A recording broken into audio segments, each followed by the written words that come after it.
Today we're going to be talking about comparison. In Hebrews 12:1, it says, we should all run the race marked out for us. And I used to think for the longest time that this was, we're all running a race against each other. We're competing against each other. That would breed comparison. And we like what it says at the end of Proverbs 4. I'll read verses 25 to 27 and talk about just focusing on what's straight ahead of you and not turning to the right or the left.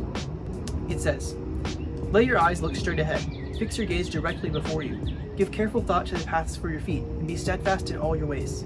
Do not turn to the right or the left. Keep your foot from evil." So we want to give an example of what this looks like, of how we're all in different paths, and what it looks like when we start comparing our path to other people's path. Picture that we both have paths in front of us. Maybe I'll be able to do this with effects. Maybe this will be your imagination. But picture mine is going straight out ahead. That's Oh my my gosh! And Mine is going straight out ahead. Right? and mine goes ahead and to the left. Now, our paths, what our lives look like, different things, they may look similar. Exactly. Seem to be walking the same way. But if I'm looking at his path, he's doing what God's calling him to do. He's living his best life. He's walking in slow motion so he doesn't walk off the screen.